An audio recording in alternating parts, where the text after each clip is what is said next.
What up? Welcome back to the channel. I'm IJ, and we are locked in. Now, you got to give me a minute, because last night Snowfall dropped episode 1 and 2 for the new series, and I'm talking about action, streets, jam-packed. Go back and watch it. I uploaded both of them already. Recap 1 and 2 is done, but we're on episode 10 of For Life. So we're about to get on the legal side of things and get on out the streets. But before we get into all that, shout out to the notification gang. If you're new to the channel, you want to be a part of this, hit your subscribe button, turn on your notification bell so you get something every time I upload.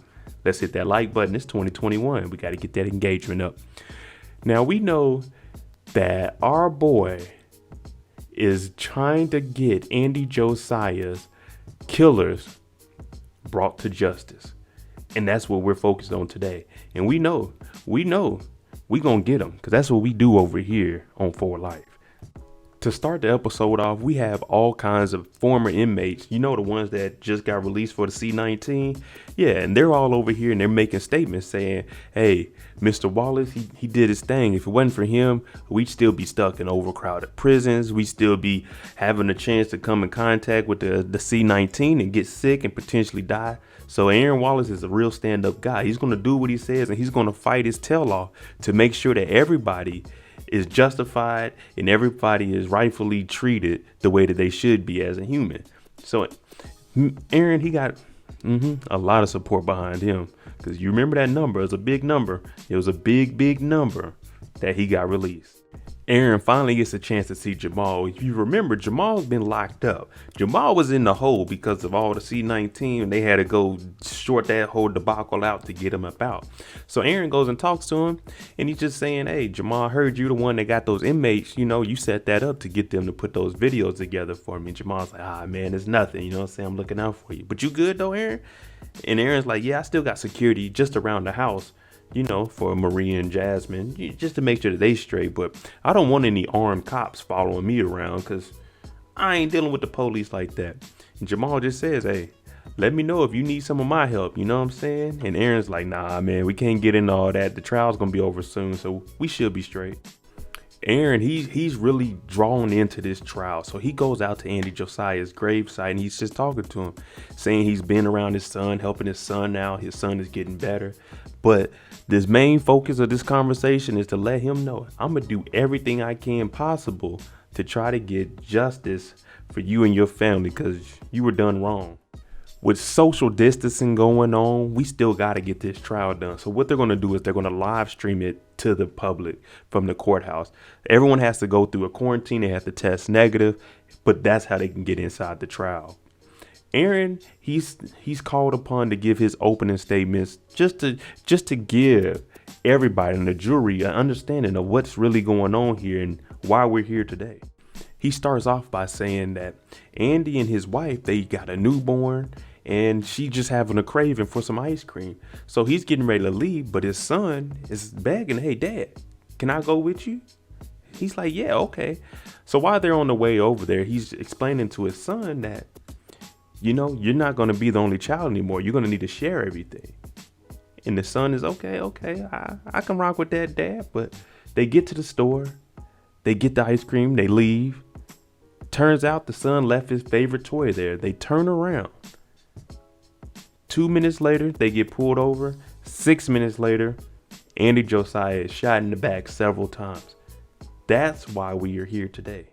Then they go into a video of showing how close Andy and his son were. They were doing everything together. This was the love of his life. He had his wife, he had his newborn, and his son. So he was doing everything with his son every single day. And you know this is going to touch the jury when they see this, because it's a loving, caring dad that did nothing wrong. Nothing wrong. An unarmed black man shot and killed with his son. They convinced Officer Mentriga to actually take the stand. You know he's been so iffy on doing it. Last week I don't know, man, I can't turn my back on the police, because if I do that, then they're gonna look at me funny.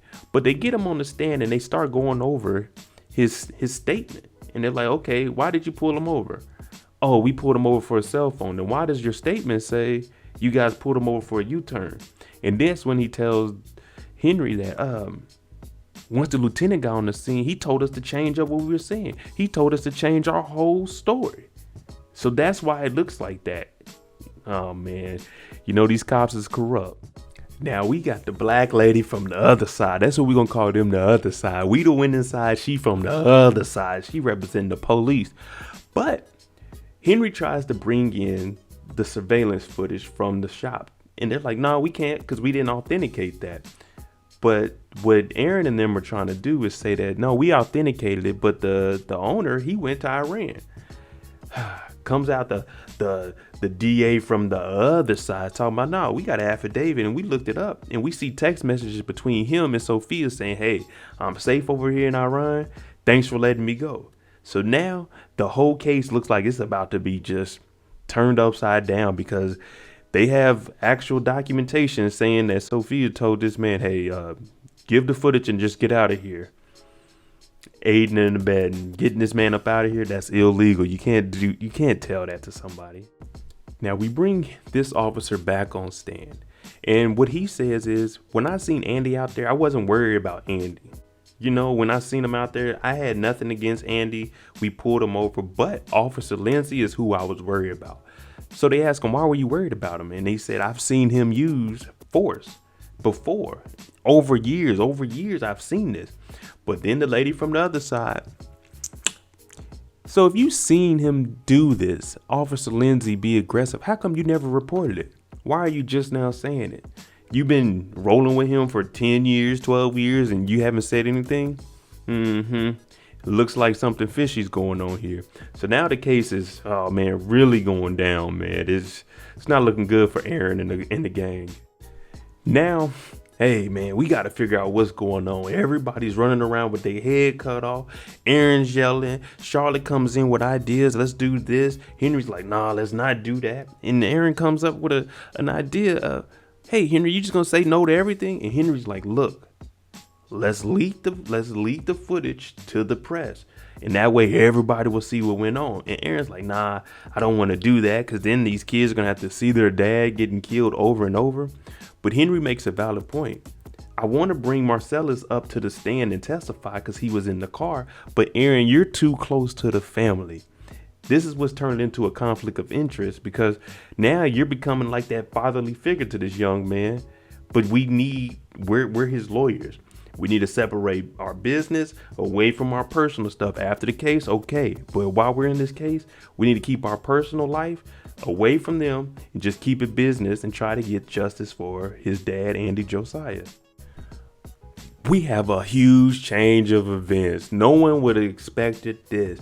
Now, Aaron's going out in the hallway and some random man comes up looking like some bum, homeless dude comes in with a pistol. Henry comes out like, hey, we got a problem? He's like, nah, not with you, but maybe Aaron does. And he points the gun at Aaron. Henry steps in front of it and all you hear is Blue Lives Matter. Bop! They done shot my dog Henry. They done put one in his damn chest. Come on, man. And they talk about Blue Lives Matter. They really be caring about people. This is the people you see. They were at the riot too. All them Blue Lives Matter. They ain't really for blue lives. They just talking. Lost souls. Now this has Aaron wondering, oh man, I might need some security. They go to the hospital, him and Sophia. And for him, he's looking at Henry. That's his friend. That's one of the people that held him down since he was in jail. And he's like, damn, Henry took a bullet from me. I got to do everything in my power to make sure I get this case correct. And hopefully my boy Henry recovers. I'm indebted to him. Prosecutor versus defense lawyer. And they actually have a sit down. Now, she comes out and she talks to Aaron. And Aaron's telling her, why could you represent these cops? Why are you doing this? You turned on your race. We're the black people. We have an unarmed black man killed. But you're over there defending the cops. Now, she does make a valid point that there was a girl that was shot and killed in her own bed by the police. But no one's making a big deal about it. But my whole thing about this race, and this goes for the real world also, but black, that's all that matters. It's black. It doesn't matter if you're man or female. It's just, this one's just a higher profile case. There's always going to be a higher profile case than something else. But she's saying, why didn't you take her case? There's women beat, shot, and killed every day, but you didn't take their case. But that goes off of profile. This is a high profile case, and it's against the NYPD, which he already has a background in. So he's just saying, I'm taking this case because I got to do what was given to me. Reality finally hits Aaron. He's like, we might need to put Marcellus up on the stand. Henry's been telling me we need to do that, so I need to remove my feelings from this. And I told Marcellus, hey, tell the judge everything you know, and I'll do my part. So they actually call him to the stand because he was in the car and he knows what actually went on.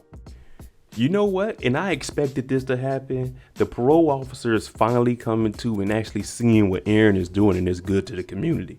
Now, Aaron's telling them, man, the guy that came and shot at us, he yelled Blue Lives Matter and left. And the PO, he's like, man, there's a lot of internet chatter about this, but Aaron, I believe you, and you're a role model, not only to the community, but to my 9-year-old son. So I'm going to do everything I can to make sure that it's easier for you while you're on parole, and to make sure that these people ain't coming at you like that. Lieutenant Diaz is called to the stand. Now, when he gets up there, Sophia's like, oh, good morning, Mr. Diaz. He's like, oh, it isn't that good. Now, what she does is very interesting. Now, the footage, since it wasn't verified, they couldn't use it. This is what they did. She asked him, on the night of the shooting, did you go inside and talk to the owner? And he says, oh, I can't remember. Now, what they did, it's a loophole where they used the footage showing him inside talking to him just to refresh his memory. They're not going to use it as evidence, but they're saying, hey, do you remember this? And they showed footage of him in there. And then it also showed the footage of him taking the flash drive from the owner. So they say, hey, where's that flash drive? And now Lieutenant Diaz kind of knows he's stuck. So he says, I don't know. I don't know where that is. It turns out Diaz actually got his ass whooped outside of his house. They got him outside and, oh man, they were giving him punches and he couldn't take it. Now, the DA comes over and talks to Aaron about it, talking about, I know you have connections. Aaron saying, you think I had something to do with it? Do you know I was just shot at? You ain't come to my defense when that happened. So that shows you a discrepancy with her. Just a minute ago, it was, oh man, there's a black woman doing this. It's black people. I'm for the black people. But when Aaron got shot at and Henry got hit, it was no concern. But when it was Lieutenant Diaz, she's, oh, Aaron, did you do this? See how they change up on you? She ain't really for us. She ain't really for us. Now the shooter's talking about, oh, I don't want to take the stand. We know Lieutenant Diaz came up there and cleared up everybody's story. But he's saying, since there isn't any footage that can be used, I don't want to take the stand because I know it's going to look bad. But his lawyer, she's telling him, your story is convincing. If it wasn't, I wouldn't have stayed on the trial. You need to get up there and say what happened. But the reason he doesn't want to get up there is because he said that he pointed the gun at his son. And if the son says that on trial, it's just going to look super bad. So you first killed an unarmed man and then you point the gun at a child. Yeah, man, it ain't going to be good for you up there. Now what the defense attorney is trying to do is, look, when Lieutenant Diaz showed up on the scene, does that mean that Lindsay is automatically presumed guilty because Lieutenant Diaz was acting a certain way? No, it doesn't. Yeah, he may have accidentally shot somebody, but there was reason behind it. Now, does this mean he's guilty? No, it doesn't. Just because Lieutenant Diaz was acting different. And then she tries to bring in Marcellus's statement, trying to say it contradicts what really went on, but we all know the kid's statement is what really happened. Now it's Aaron's turn, and Aaron, he does a hell of a job. He gets up there and he just breaks it down how Andy was with his son. He taught his son to be respectful, especially if cops pull you over. Be compliant. Do what they ask. Yes, sir. No, sir. Same things I was taught when I was younger, and that was in the 90s. So if this child knows, he can see everything going on. And Aaron also says, so his son was just sitting there. A gun was pointed at him. And what happened? What happened? Huh? That's what we want to know. We want to know what happened. But the reason we don't know what happened is because there was never any statement written. No police report was written that actually said what happened that night. So we don't know what went on. All we have is Josiah's word, and we have the actual footage, but we can't use the footage. It's the day of sentencing, and he has two charges against him. First charge, first-degree manslaughter. Not guilty. Damn it! Second charge, third-degree criminal negligent homicide. guilty. And with this guilty charge, you will be serving 4 years in the penitentiary. So at least they got him locked up. Now, it wasn't as long as they wanted, but 4 years is better than no years. And he becomes a felon. He doesn't get his pension anymore. He pretty much can't work. He's done. It's over with for him. 4 years. He won't be able to shoot nobody else. Andy Josiah's wife gets up and she gets to talk to the murderer. That's what he is, a murderer. Nothing less, a murderer. And she gets up there and she starts explaining what we all been saying. When you take a job, that's your responsibility. Your job is to do the job to the best of your ability. Now, when you took the oath to serve and protect, that's what you're supposed to do. Serve and protect, not serve and shoot. You know what I'm saying? So you need to get a job that if you're too fearful of your job and what you're doing on a day-to-day basis, you need to get a job where you don't have a gun, where you're not capable of shooting somebody if you're that damn scared of a traffic stop of a man and his child. And this is what we all been saying. We all been harping on this. If you fear for your life at your job, get a different job. Now we got the scum up off the street. We throwing him in jail. He about to burn up our tax dollars while he's in there, but we got justice. It may not have been as many years as we want, but 4 years and his life, his career is ruined. We'll take that. We'll take that as a start. Andy goes over, my bad. Aaron goes over and talks to Marcellus and he's telling him, hey, this guy's about to be locked up. He's not going to be able to hurt anybody ever again. And, you know, he's starting to take like, hey, Aaron, you like a father figure to me. Are we still going to play chess? And Aaron, what does he say? Every Tuesday and Friday after 4 o'clock, we'll play. But like I told you, remove your personal feelings from the trial, handle the business, and then you can bring back in your personal life with this family. But you got to do your job when you're up there because the justice system, they ain't taking no slouches. Guess who's waking up? My dog Henry getting up. He's getting about, you know what I'm saying? Getting a little healthy. Aaron goes over there and he tells him, look, I never got a chance to thank you for taking that bullet for me. You know, you ain't gotta do nothing like that. But Henry breaks it down easily and simply for him. I'm not doing anything just because to do it. I did that because I love you, man. I stepped in front of you because I love you. And it's just as simple as that. We a team and we got to keep it that way, especially if we want to take on some more cases. Because, you know, my boy Henry ain't giving up. Aaron is the hardest worker I know, but Henry ain't giving up.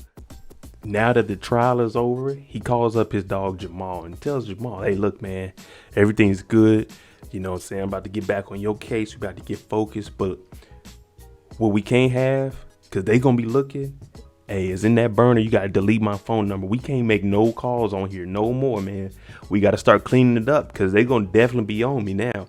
We got the dollars for collars I was doing. I dropped that. And then I picked up and I threw one of the cops in jail. Yeah, man, we got to cut this out, man. We'll just go back to using the phone booth. And Jamal's like, damn, they going to be listening. But Aaron's like, man, better that than, hey, us getting caught up on this damn phone. There you go. Episode 10 for life. Let me know with that case. Do you think 4 years is all right?